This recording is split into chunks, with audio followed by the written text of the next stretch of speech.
Okay, welcome to my lecture to Aristotle. Just a few things about Aristotle himself.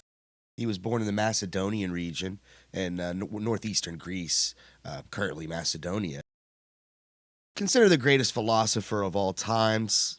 Maybe I put a question mark behind that. I think that's quite a title to give anybody. But in terms of influence, I think only Plato can really be called anywhere near a peer of his as far as influence goes, and it's speculated that he wrote as many as 200 treatises. And out of those, we only have 31 which survive. But what we have left, the extant writings, cover all fields of philosophy and even non-philosophy. Empirical biology, where he gives us detailed descriptions of plant and animal life, and he also studied at Plato's academy in Athens. So he was associated with Plato until his death, until Plato's death in 347. In 343 BC, King Philip of Macedon requests that Aristotle tutor his son Alexander, who would eventually become known as Alexander the Great.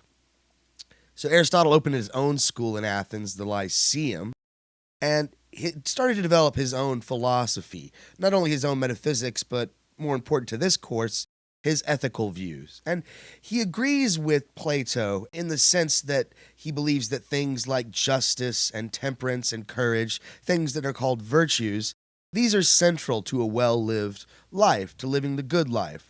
But he rejects Plato's insistence that a training in science or metaphysics is a prerequisite for a fuller understanding of our good, what is good for us, the individual. What we need to be virtuous, according to Aristotle, is to have a proper appreciation of the way in which certain goods, friendship, pleasure, virtue, honor, wealth, how these fit together to make the good life. And to develop through proper upbringing, we have to develop and acquire habits, and this means having the ability to see on each individual occasion which action is supported by reason, what reason tells us to do. Right? We have to be able to apply this understanding that we develop over, well, it takes quite a while. In the reading, you might have noticed that Aristotle said children or boys cannot be happy. It's a skill that has to be developed. We have to acquire it through practice. These emotional, deliberative, and social skills that enable us to put this rational understanding into practice in ways that are suitable to the occasion. So he's a lot more contextual than Plato is. And he also says that virtue is something that does have to be developed. It has to be taught through proper upbringing. The potential of the individual has to be developed in a society, a societal context. So if we look at the chart that I have on the internet, where we start with his metaphysical view at the top, we just want to say a few things here. This is an ethics course, but unfortunately, we just can't avoid metaphysics from time to time when we're doing ethics.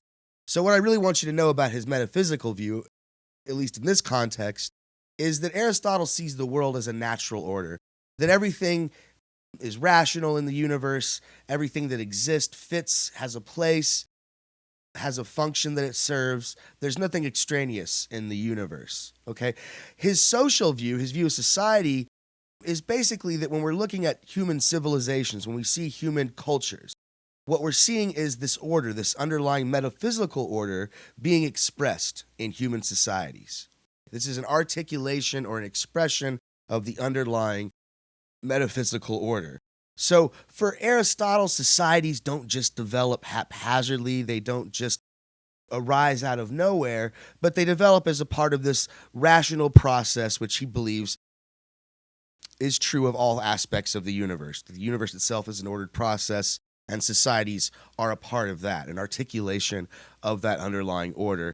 So again, societies don't just develop out of thin air, and they're always moving towards a goal, an aim, a telos. Although there are many components to a society, for Aristotle, he sees them all as going towards this telos, the Greek word meaning an end or an aim or a goal. So when we look at humans, what is he going to say about that? What is his view on humanity? For him, he defines us as the rational animal. We have reason. That's what separates humanity from any of the other animals on the planet, any of the other organisms that inhabit the earth. We have reason, we have rationality. But as far as what makes us significant, what gives us meaning, to him, we are only significant in the context of a society, right? The individual is only significant within the context of the society. And to understand our own individual ethical responsibility, if you're going to ask Aristotle, what is my responsibility ethically? What do I do to be virtuous? Well, this is going to be dependent upon what your nature is. What are you like? What type of person are you? And he really needs to know at least three things. There are the three elements that help to determine your ethical responsibility. And your nature is supposed to guide you towards this virtuous path using the three elements. And the three elements are, one, uniqueness. What is it about you that makes you unique? What separates you from the rest of the society?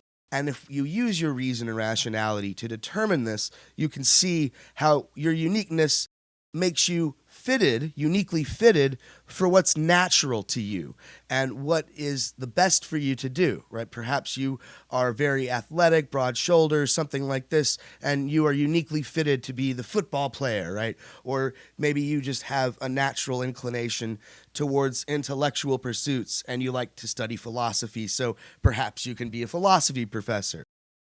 This is all determined on your unique qualities, right? What sort of sets you apart from the rest of the society that you inhabit. And that uniqueness determines the function that you would actually be fulfilling, the function that you would be serving in that community. That's the second part, right? First, your uniqueness. The second element is the function. And given this, fulfilling your function based upon your unique features is supposed to bring about what Aristotle calls eudaimonia. That's the third element, happiness. This is where your happiness lies. This is where you achieve virtue. And how does he define happiness? Well, I think the most pithy definition that you get from your reading is he calls it an activity of the soul in accordance with complete excellence, or sometimes he talks about complete virtue. So the word eudaimonia, which gets translated as happiness, can also be better understood maybe as a sort of flourishing. It's not a feeling. Happiness is not having a nice ice cream cone or having a good laugh. For Aristotle, it's an activity. It's something that we work on, and it has to include this notion of for performing a function that we're uniquely fitted for. So the nature of man is what he's uniquely fitted for, his function, what is natural to him, and therein lies his happiness. So for Aristotle, uniqueness is not something that just arises out of the blue, but rather it is an expression of how one functions in the scheme of things. So our uniqueness helps foster virtue and reason, a characteristic, of course, that he says is unique to humans. So man is a rational animal, but what does he mean by reason? For Aristotle, this is a little complicated, but for our purposes, in an ethical context, in a social, political, or ethical context, for Aristotle, reason is moderation. To use reason, to abide by reason in this ethical context is to choose moderation, rather than these other two extremes of excess and deficiency. This is known as his principle of the golden mean. We'll return to this in a moment.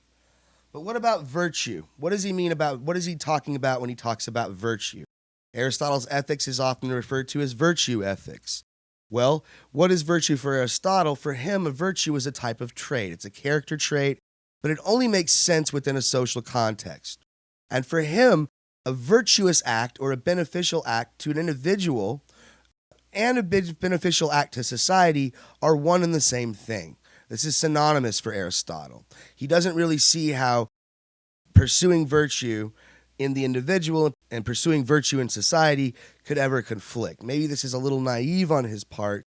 Maybe we'll explore this a little bit later in the lecture. But back to happiness. What is it? For Aristotle, happiness and morality are different sides of the same coin.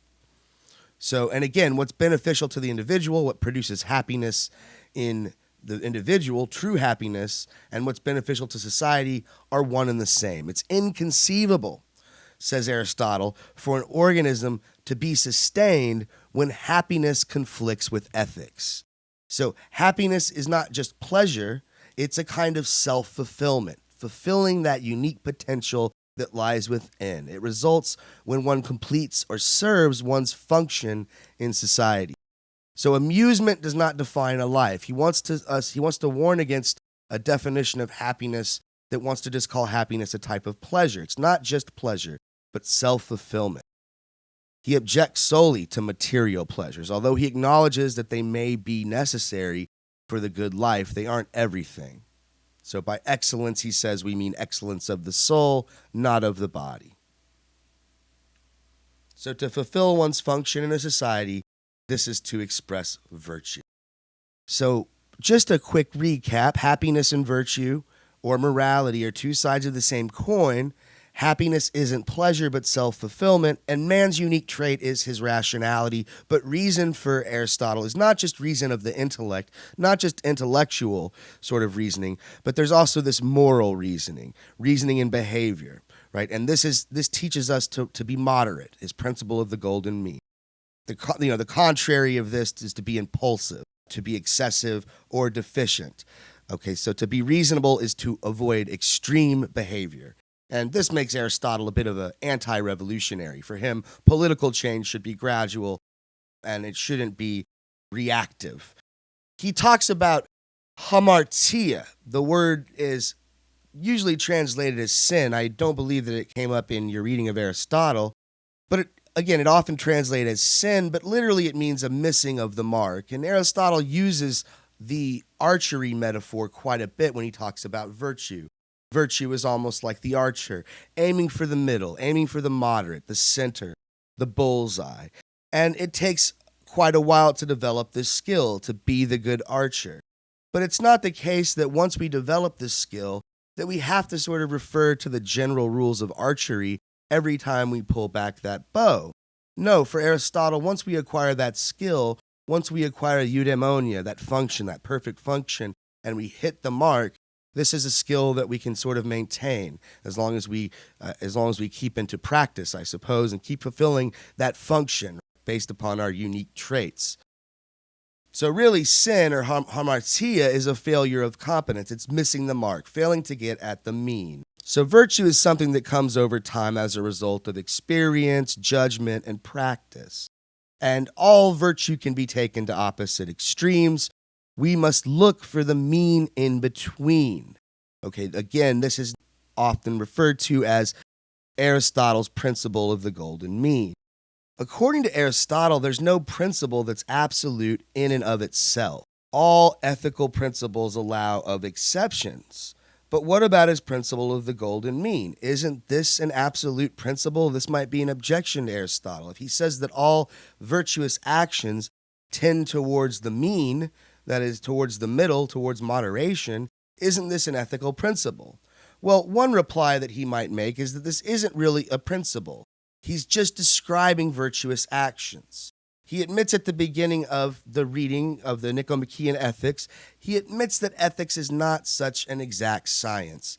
You shouldn't expect the same precision from ethics that you get from mathematics. It's a little fuzzy. So he has to sort of just look at these different virtuous actions and describe them and see what's going on and analyze them piece by piece and see if a pattern emerges. And lo and behold, he thinks it does. There is a pattern.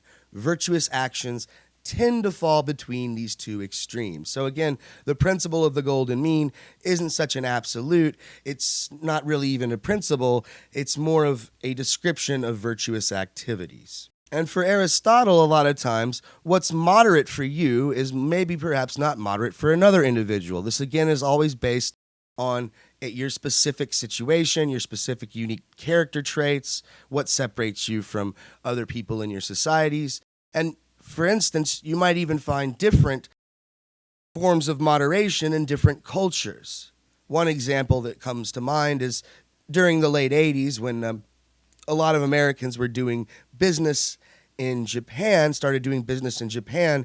There was a phenomenon where a lot of Japanese businessmen would storm out of these meetings very insulted because the Americans had brought lawyers to the meetings. So they had taken that gesture as a completely offensive gesture. What, you don't trust us? Why do you have your lawyers here? You think that we're going to try to sort of screw you over on the deal? What is the deal here?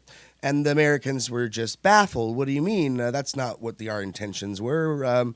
We were just trying to be professional, right? We weren't trying to insult you. We bring lawyers here not to guard ourselves from you, but to make sure that we do everything correctly and according to the books.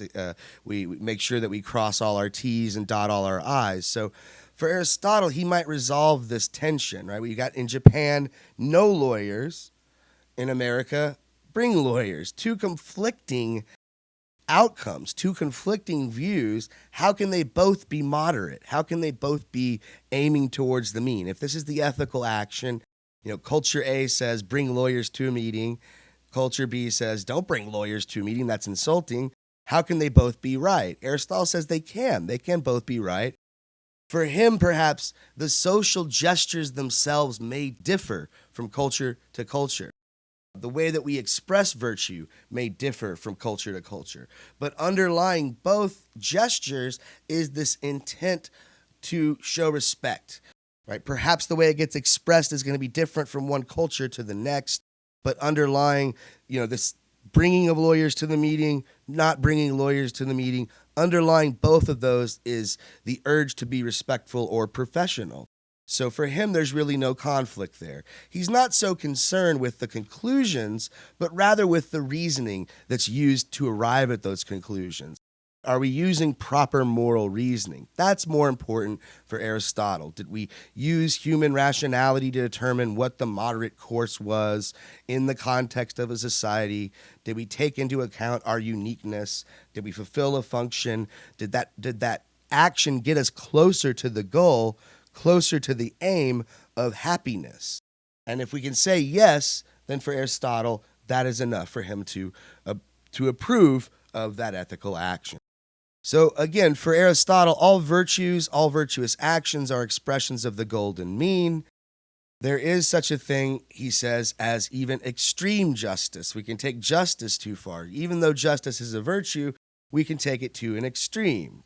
I guess you've heard the phrase perhaps of draconian law, just taking laws to extremes that are just ridiculous. Now, Aristotle admits that not all virtues are means. Not all things that are virtuous are a moderate thing. There is it's not always the case that the right thing to do is something that's in the middle of two extremes. In some cases, there is no middle. In some cases, the middle view is not moderate. A lot of people have criticized Aristotle. There's been a few objections leveled against him over the centuries, that what he's providing here in his ethical schema and his ethical outlook is just teleology. It's not really ethics. What is teleology? Well, teleology is the study of aims. How do we get to a goal, a telos? And for the objectors, this is simply a description of a process about how which one arrives at an aim or a telos, but it glosses over the nature of the thing that's aimed at. Namely, here we're worried about the good, virtue, happiness.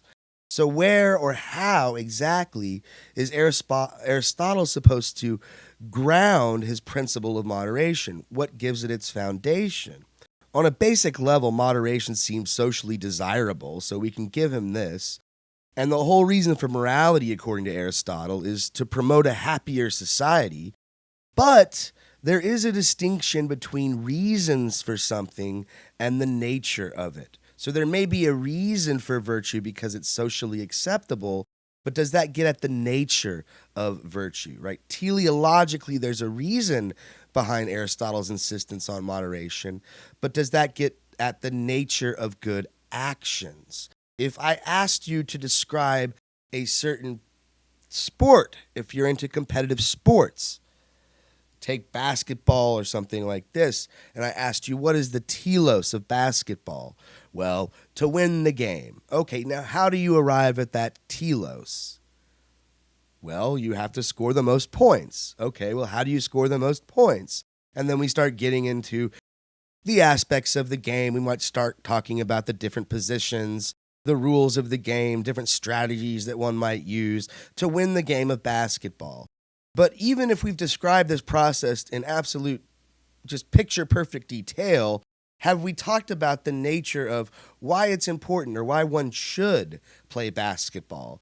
No, we haven't. And so it seems like Aristotle has set up a goal or an aim, namely happiness, and showed us how we're supposed to get it, how we're supposed to acquire it.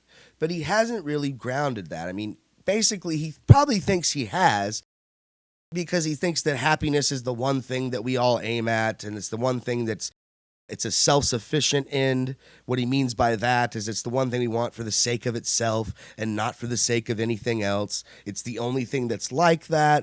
All of us aim at it. It's the highest aim, the highest telos for all humans. Of course, for him, happiness is different depending on the individual. Your happiness may be different from mine. It's all dependent on our unique qualities. But in the end, we're all aiming at this eudaimonia, this flourishing, this virtuous activity. And so because we're all aiming at it, I suppose Aristotle claims that that's enough to ground his ethics. That's enough to justify his ethics. That's enough to justify the pursuit. But let's take out the word happiness and just put any variable in this place. All humans aim towards X. Therefore, X is virtuous. Does this follow? All humans aim towards happiness. Therefore, it's virtuous to pursue happiness. All people aim towards X, it's the highest aim, therefore it's ethical. Maybe you don't get one from the other, and people have questioned this. They say, again, Aristotle isn't providing a foundation for his ethics, he's simply doing teleology, not ethics. He's setting up an aim and telling us how to get towards it. Now, when we go to Aquinas, we'll see that he is very influenced by Aristotle, but he's got one, I guess, upper hand, you might put it that way. He uses theology. He uses the notion of a divine being, namely God, to ground his ethics, to provide the foundation for his morality. Why do we do it? Why do we pursue this? Because it's a divine plan, because this is what God needs us to do. This is because it's part of our nature. He borrows a lot of these ideas from Aristotle, but he does think that he's got an objectivism, an objective standard for right and wrong. And we'll move on to Aquinas and see how effective and how successful he really is at providing this foundation.